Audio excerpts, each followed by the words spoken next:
कल्पना करके देखिए, एक परिवार में दो बच्चे हैं। दोनों बच्चों का बचपन एक ही घर में बीता। दोनों ने एक ही स्कूल में शिक्षा ली। दोनों को समान रूप से माता पिता का प्रेम मिला। दोनों एक ही शहर में बड़े हुए।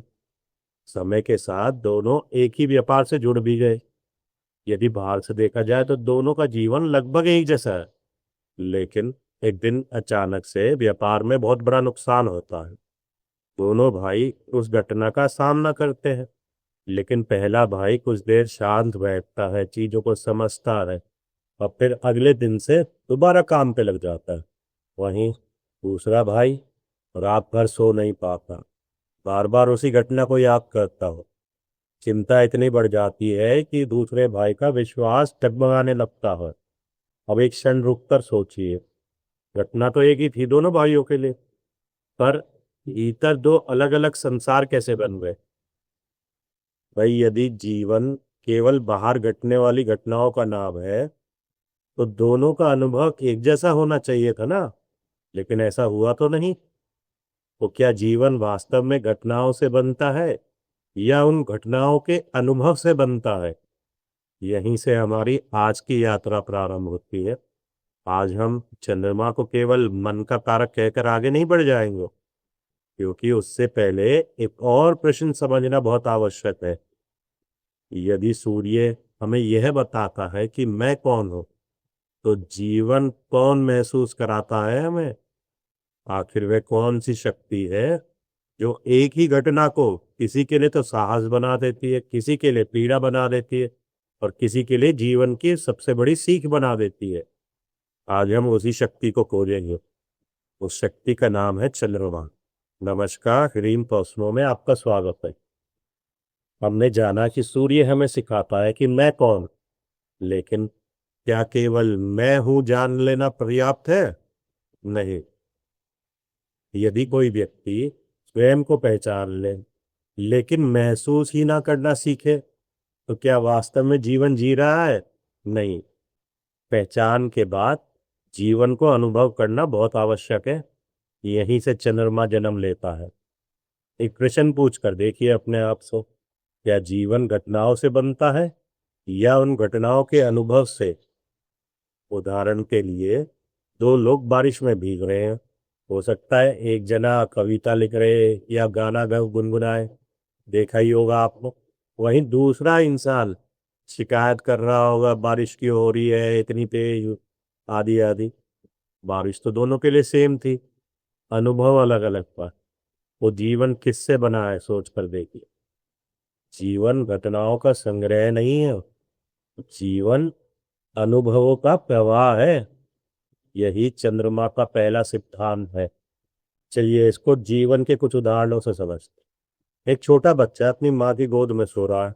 उसे ना धन का ज्ञान है, ना पद की चाह है, ना भविष्य की चिंता है।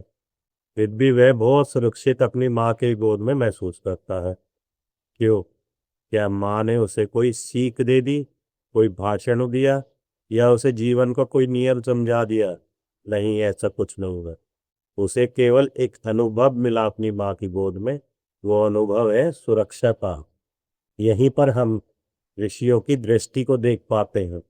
मनुष्य पहले अनुभव करता है, समझना तो बहुत बाद में सीखता है। हमें सबको पता है कि सूर्य दिशा देता है, यानी कि डायरेक्शन देता है लाइफ को। चंद्रमा उस डायरेक्शन का अनुभव कराता है। अच्छा, इसको समझने के लिए आपने पूर्णिमा तो देखी होगी ना कभी, रात वाली। वही पृथ्वी होती है, वही आकाश होता है, वही पेड़ होते हैं, लेकिन वातावरण पूरा बदल जाता। अब प्रकाश जो है कठोर नहीं लगता, कोमल लगता है। सूर्य की तरह तीखा नहीं, फिर भी दिखाई सब देता है। यही चंद्रमा का स्वभाव छुपा है। चंद्रमा स्वयं प्रकाश उत्पन्न नहीं करता, वह सूर्य का प्रकाश ग्रहण करके उसे फिर लौटाता है। ऋषियों ने इस साधारण सी प्राकृतिक घटना को एक गहरे जीवन सिद्धांत के रूप में देखा था। ठीक ऐसे ही मनुष्य भी करता है। हम संसार को सीधे नहीं जीते, हम उसे अपने मन, अपनी स्मृतियां, अपनी भावनाओं और अपने संस्कार के माध्यम से अनुभव करते हैं। चंद्रमा सत्य को बिल्कुल नहीं बदलता। चंद्रमा सत्य के अनुभव को आकार देता है, शेप देता है। यही कारण है कि एक ही घटना 10 लोगों के लिए 10 अलग अलग अनुभव बन जाती है जीवन में। सोचकर देखिए, यदि सूरज ना हो तो दिशा समाप्त हो जाएगी, ज्ञान ही नहीं रहेगा दिशा का। लेकिन यदि चंद्र ना हो तो क्या होगा? जीवन तो रहेगा, पर जीवन में कोई रस नहीं रहेगा। संबंध भी रहेंगे, लेकिन उन संबंधों में अपनापन नहीं रहेगा। ज्ञान भी रहेगा दुनिया में, लेकिन उसका अनुभव नहीं होगा। सूर्य जीवन को दिशा देता है, तो चंद्रमा जीवन को अर्थ देता है। अब इसी बात पे एक प्रश्न आता है यहाँ पर। ऋषियों ने चंद्रमा को मन क्यों कहा? क्या केवल इसलिए कि शास्त्रों में लिखा है, या इसके पीछे भी कोई गहरा सिद्धांत है? सोचकर देखिए, मन क्या करता है? वह हर अनुभव को ग्रहण करता है, उसको अर्थ देता हो, उसे स्मृति बनाता हो, फिर उस स्मृति के आधार पर अगला अनुभव निर्मित करता है।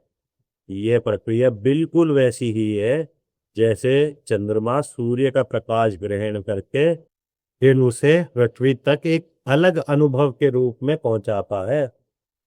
चंद्रमा को केवल मन कह देना ठीक वैसा ही है जैसे सूर्य को केवल राजा कह दिया था हमने। दोनों बातें अधूरी हैं।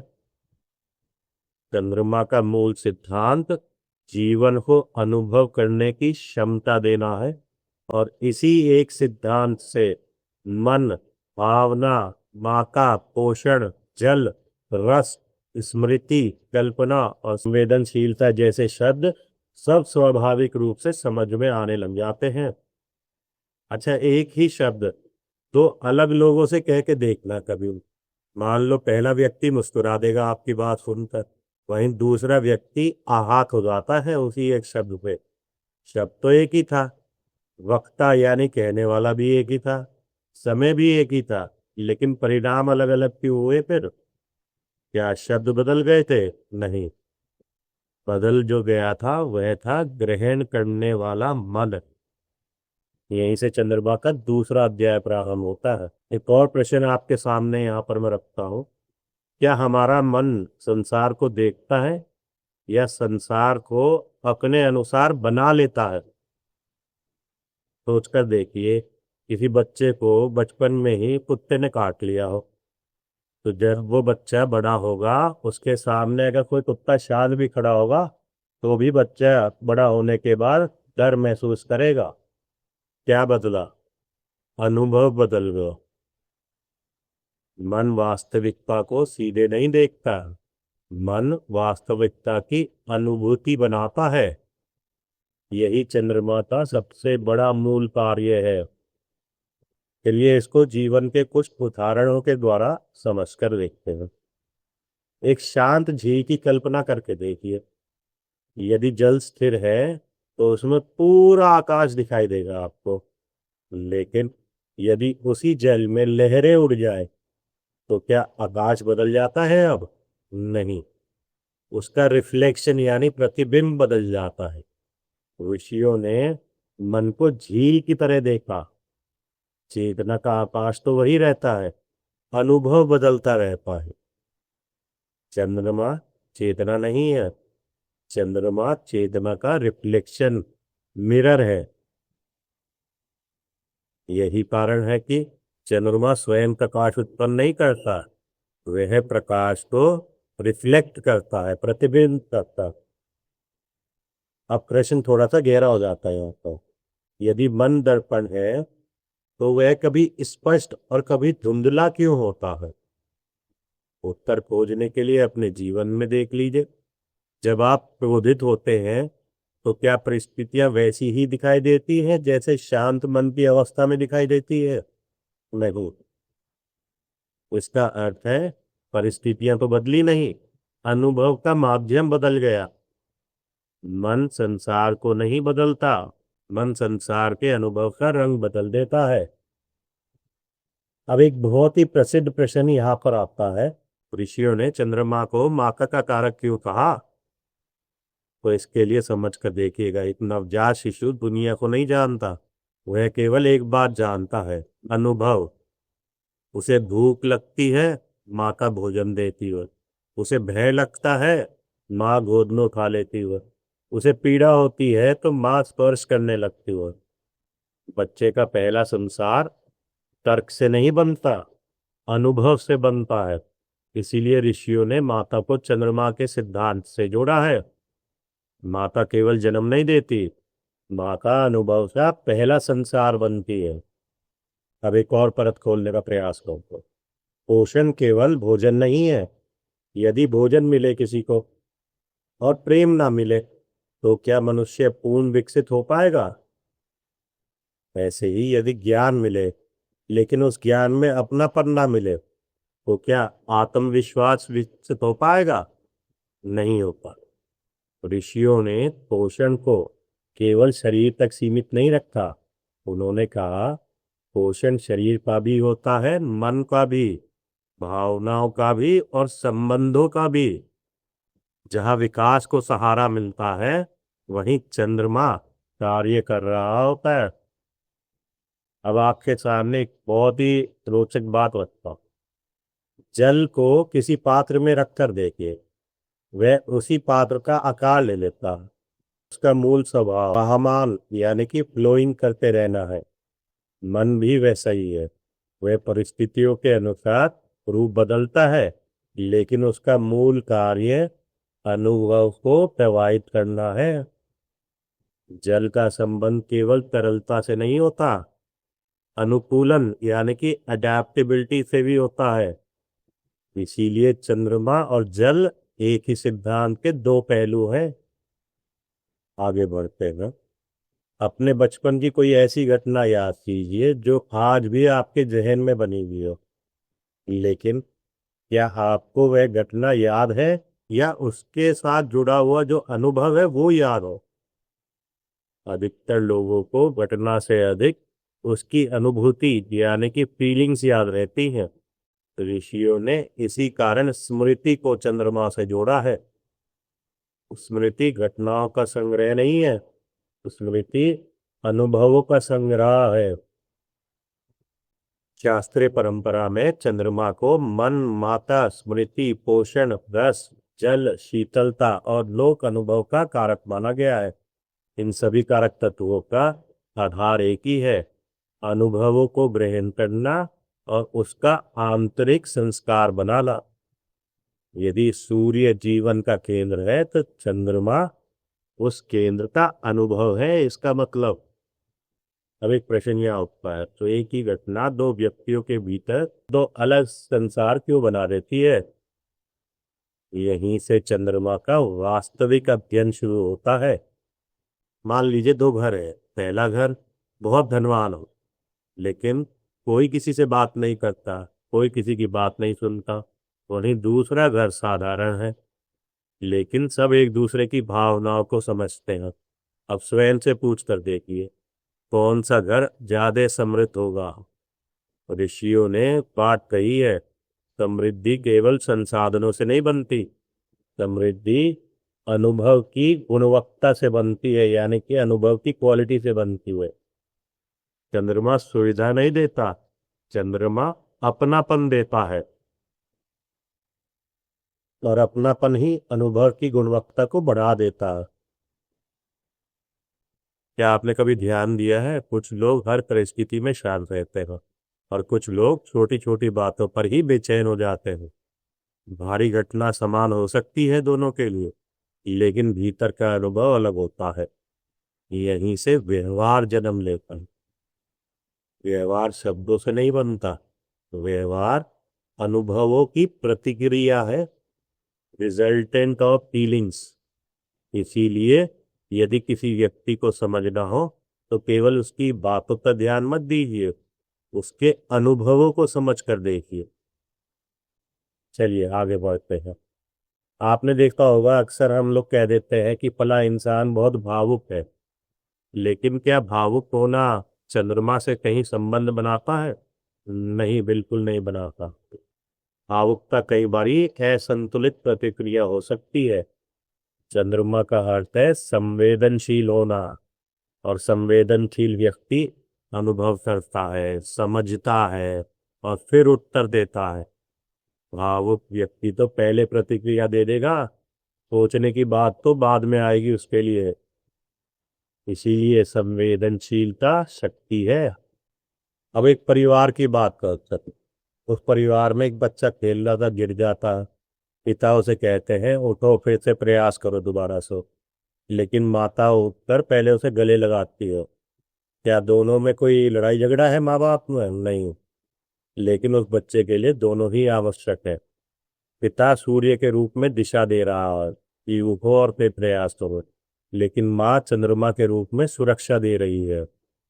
यदि केवल दिशा हो तो जीवन कठोर सा हो जाएगा, और यदि केवल सुरक्षा हो तो जीवन में विकास रुक जाएगा।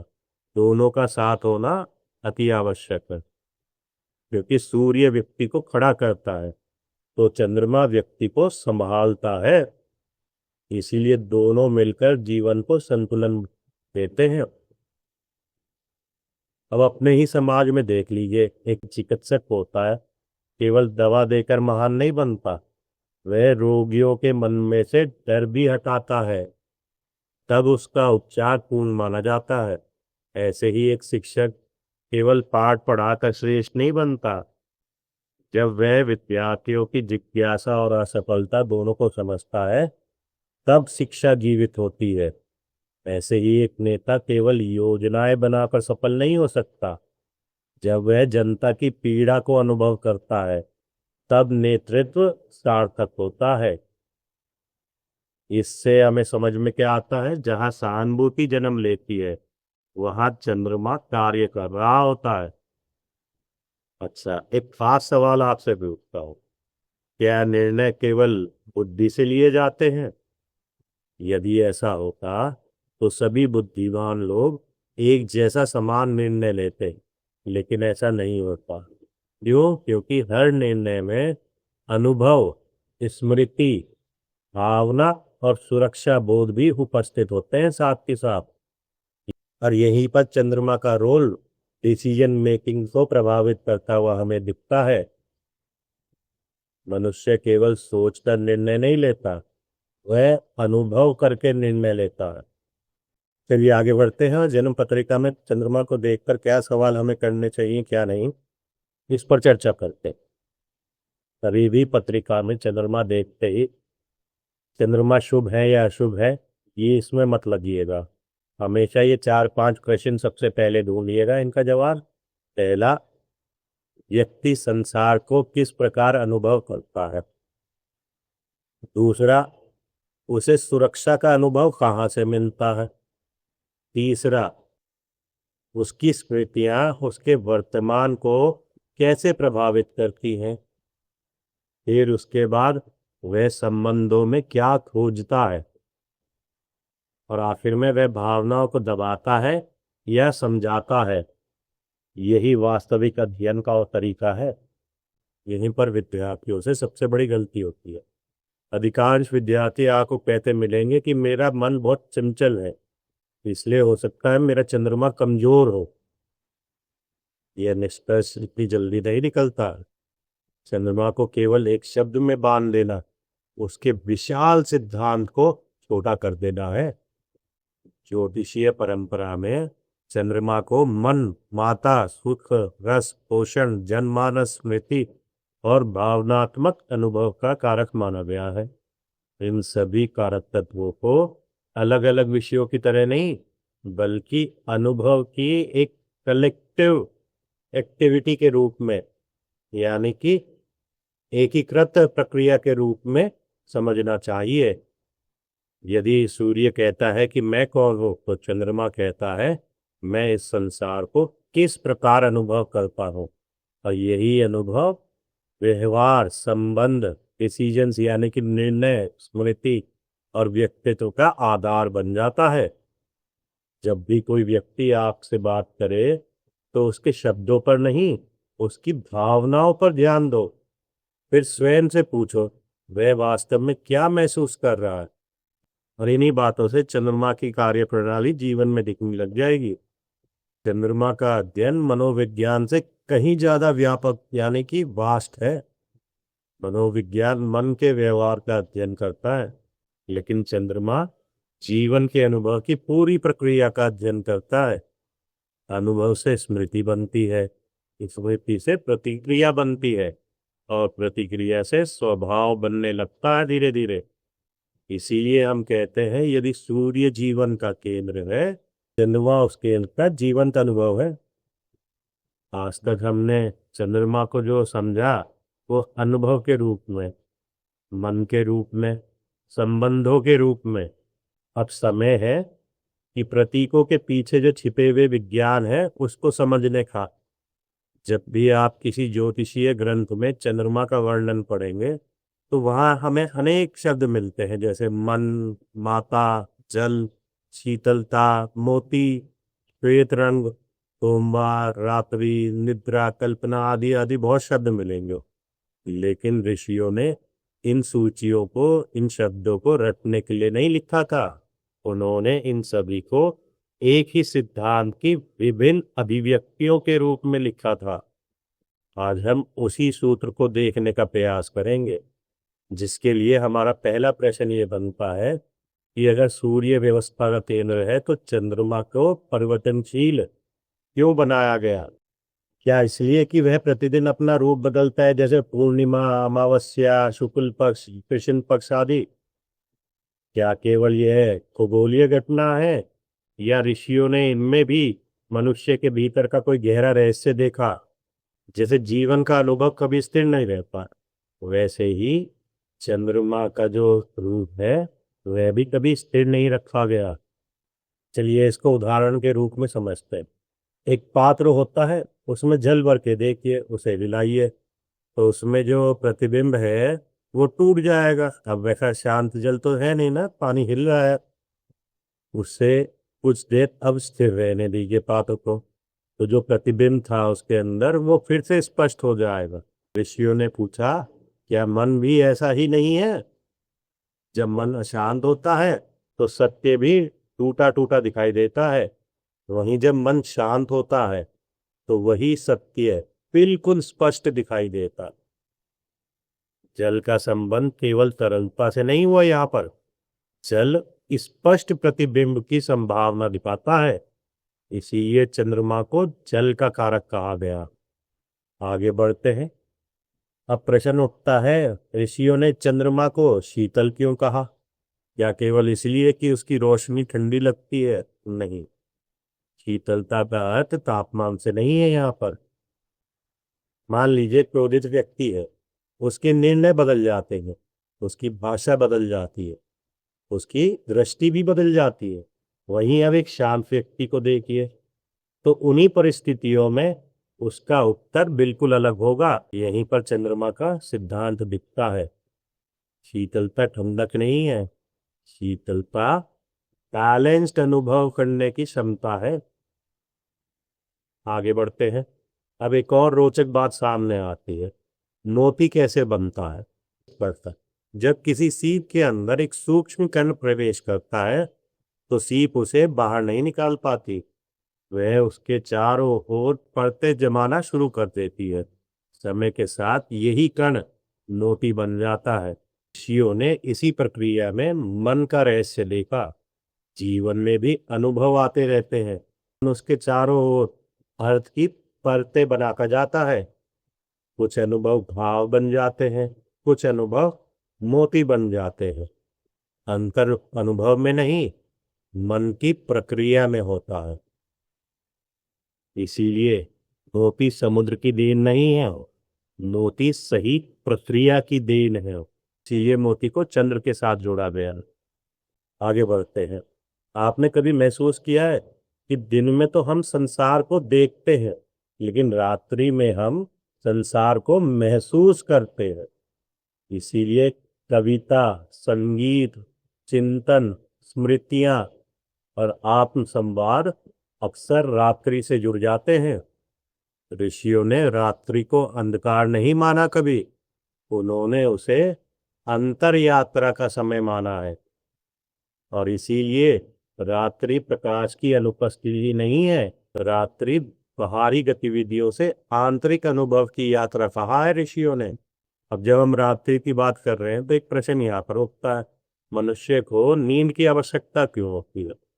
समझिएगा, दिन भर के अनुभव अगर कभी भी व्यवस्थित ना हो तो क्या मन संतुलित रह पाएगा? नहीं रह पाएगा। निद्रा केवल शरीर का विश्राम नहीं है, यह अनुभवों के संतुलन की प्रक्रिया है। इसीलिए ऋषियों ने निद्रा को भी चंद्रमा से जोड़ा है। यहाँ से हमें जो पता चलता है कि निद्रा समय की बर्बादी नहीं है, निद्रा जो है अनुभवों को फिर से संतुलन करने का तरीका है। चलिए आगे बढ़ते हैं और प्रश्न थोड़ा सा और गहरा करते हैं। कल्पना कहाँ से आती है? क्या कल्पना झूठ है? नहीं, कल्पना वह शक्ति है जो अभी दिखाई नहीं दे रहा, उसकी संभावना का अनुभव करा देती है। इसीलिए कला, संगीत, कविता, स्वप्न आदि सब चंद्रमा के क्षेत्र में आते हैं। चंद्र केवल स्मृति नहीं बनाता, चंद्रमा भविष्य की कल्पना भी कराता है। यदि आप मुझसे पूछें एक सवाल कि चंद्रमा क्या है, तो मैं आपसे कहूंगा कि चंद्रमा वह सिद्धांत है जो जीवन को केवल घटित नहीं होने देता, बल्कि उसे महसूस करने में, स्मरण करने में, अर्थ देने में और संबंधों में बदलने की क्षमता प्रदान करता है। इसी एक सूत्र में मन, माता, जल, मोती, रात्रि, शीतलता, स्मृति, निद्रा, कल्पना, पोषण सभी शब्द एक साथ जुड़ जाते हैं। आज रात्रि में कुछ मिनट आकाश की ओर देखिएगा, फिर आंखें बंद करके स्वयं से सवाल करिएगा, क्या मैं अपने बदलते हुए अनुभवों को भी उसी सहजता से स्वीकार करता हूं? जब यह प्रश्न आपके अंदर जीवित हो जाएगा तो एक्चुअल में चंद्रमा का अध्ययन जो है वो आपके जीवन में प्रारंभ हो जाएगा। चलिए आगे बढ़ते हैं। अब तक हमने दो आधारभूत शक्तियों को समझा, पहली सूर्य, केंद्र, दिशा और चेतना, वहीं दूसरी चंद्रमा, अनुभव, संवेदना और प्रतिबिंब। अब प्रश्न उठता है, जब दिशा मिल गई और अनुभव भी हो गया, तब अगला कदम कौन उठाएगा? यहीं से प्रारंभ होता है अगला ग्रह यानी कि मंगल, कर्म, साहस और क्रिया का सिद्धांत। स्वयं को जानिए, क्योंकि ज्योतिष यहीं से प्रारंभ होता है। नमस्कार।